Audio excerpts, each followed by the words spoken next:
அன்பார்ந்த சகோதரர்களே, சகோதரிகளே, பெரியவர்களே, தாய்மார்களே, ஈகை அறிவு சமூக மேம்பாட்டு செயல் அறக்கட்டளை அவனியாபுரத்தில் துவங்கி கடந்த வருஷம் ஒரு கட்டல் மையத்தை புதிதாக நம்ம உருவாக்கணும். அதில் எஜுகேஷ்னலி சோசியல் இன்ஜினியரிங் அப்படிங்கிற ஒரு கான்செப்டை நம்ம அறிமுகப்படுத்தி எல்லா கம்யூனிட்டியில இருந்தும் குறைஞ்சது ஒரு ஐஏஎஸ் ஐபிஎஸ் ஆவது நம்ம உருவாக்கணும் அப்படிங்கிற ஒரு கான்செப்ட்ல பயணிக்கிறோம். அதுக்கு ஒரு முன்னோட்டமா 6வதுலேருந்து 10வது வரைக்கும் டியூஷன் சென்டர் வச்சு நம்ம நடத்தலாம் அப்படின்னு சொல்லிட்டு பிளான் பண்ணி அதை நம்ம நடத்திட்டு வந்துட்டு இருக்கிறோம். இப்போ வரக்கூடிய கல்வி ஆண்டு 2025லேருந்து 26 அந்த கல்வி ஆண்டுல +2க்கும் நம்ம கிளாஸஸ் டியூஷன் எடுக்கலாம்னு சொல்லிட்டு இருக்கிறோம். கூடுதலா நம்மளுடைய அல்டிமேட் கோல் அப்படிங்கிறது யூபிஎஸ்சி ஐஏஎஸ் அகாடமி உருவாக்கணும் அப்படிங்கிறது தான். ஆனா அதுக்கு ஒரு முன்னோட்டமா ஜூனியர் ஐஏஎஸ் அகாடமி அப்படிங்கிறத ஒரு இம்ப்ளிமெண்ட் பண்ணலாம் அப்படின்னு சொல்லிட்டு ஒரு முடிவு பண்ணியிருக்கிறோம். அது என்ன அப்படின்னா 6th-லேருந்து 12th வரைக்கும் உள்ள பசங்களுக்கு யூபிஎஸ்சி இது எல்லாத்துக்குமே நம்ம ட்ரைனிங் இப்போலேருந்து கொடுக்கலாம் அப்படின்னு ஒரு ஸ்கீம் இம்ப்ளிமெண்ட் பண்ணலான்னு இருக்கிறோம். இதுக்கு நீங்க உங்களுடைய ஆதரவை கொடுங்க. இது வந்து முற்றிலுமே 100% நம்ம வந்து சோசியல் சர்வீஸாக தான் பண்ணுறோம். லாப நோக்கத்துக்காக நம்ம எதுவுமே இது வந்து ஆரம்பிக்கவும் இல்லை, செய்யவும் இல்லை. இறைவன் அருளால் இப்போ நல்லபடியாகவே நம்ம வந்து 6வதுலேயும் 10வது வரைக்கும் போயிட்டு இருக்கு.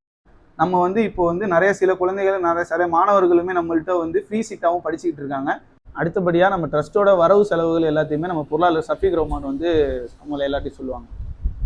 இப்போ பார்த்தோம்னா இந்த ஆண்டுக்கான வருமானத்தை விட நம்ம ட்ரஸ்ட்டுக்கு வந்து செலவு தான் அதிகமாக இருக்குது. டியூஷன் ஆரம்பிச்சிருக்கோம். எப்படின்னா ஒரு ஸ்கூல் செட்டப்பில் தான், ஒரு செமி ஸ்கூல் மாதிரி தான். டீச்சர்ஸ்லாம் எல்லாம் எக்ஸ்பீரியன்ஸ்டு டீச்சர். அதனால நம்ம வந்து இப்போ ஆரம்பிக்கிறப்ப பெஞ்செலாம் நிறையா வாங்கியிருந்தோம். அந்த பெஞ்சுக்கான கடன் வேற இருக்குது. அது எப்படின்னா ஒரு 15 பெஞ்சுக்கிட்ட கடன் இருக்குது. ஒரு பெஞ்சுக்கு வந்து ஒரு 4500 இப்போ வந்து நீங்கள் யாராச்சும் முன்னெடுத்து இப்போ இந்த ஒரு பொறுப்பு, ஒரு பெஞ்சுக்கு பொறுப்பு நான் எடுத்துக்கிறேன், 4500 கொடுக்குறேன், யாராச்சும் விருப்பம் உள்ளவங்க எங்களை அணுகலாம்.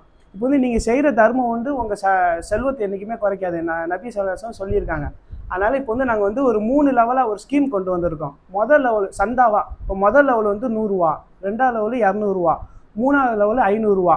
இப்போ வந்து யார் உங்களால் எவ்வளோ கொடுக்க முடியும் நீங்கள் எங்களை அணுகலாம். அதுக்கேற்ற மாதிரி நாங்கள் டீம் போட்டுருவோம். இப்போ first level, second level, third லெவலுக்கு ஒரு டீம் போட்டு நாங்கள் வந்து ஆட்டோமேட்டிக்காக உங்கள்கிட்ட கலெக்ட் பண்ணிப்போம். இப்போ இந்த மாதம் உங்கள்கிட்ட கலெக்ட் பண்ணுறோன்னா அடுத்த மாதம் அதுக்கான கணக்கெல்லாம் நாங்கள் உங்கள்கிட்ட வந்து கொடுத்துருவோம். இப்போ ஃபண்டு வந்து நம்மளுக்கு நிறையா தேவைப்படுது. அடுத்தடுத்து நம்ம இப்போ தலைவர், துணைத் தலைவர்லாம் நிறையா சொல்லியிருந்தாங்க. அடுத்தடுத்து நம்ம ட்ரஸ்ட்டை வந்து பெரிய லெவலில் கொண்டு போகிறதுக்கு நிறைய ஃபண்டு தேவைப்படுது. உங்களால் முடிஞ்ச உதவியை நீங்கள் பண்ணலாம். இப்போ இவங்க பேசினா நம்ம செயல்படுத்தினா ஊரில் உள்ளவங்களும் குறிப்பாக நம்ம இளைஞர்கள் வந்து இதுக்கு ஒத்துழைக்க. குறிப்பாக இளைஞர்கள் வந்து நம்ம ஏற்கனவே கோஆர்டினேட்டர்ஸ் அறிவிச்சிருக்கிறோம். இன்னும் உங்களுடைய செல்ஃப் டெவலப்மெண்ட்டுக்கு யார் யாரெல்லாம் விரும்புறீங்களோ, நீங்கள் நல்லபடியாக படித்து மேலே வரணும் அப்படின்னு நினைக்கிறீங்களோ அவங்க எல்லாமே நீங்கள் சிஸ்டாட்டோட சேர்ந்து பயணிங்க.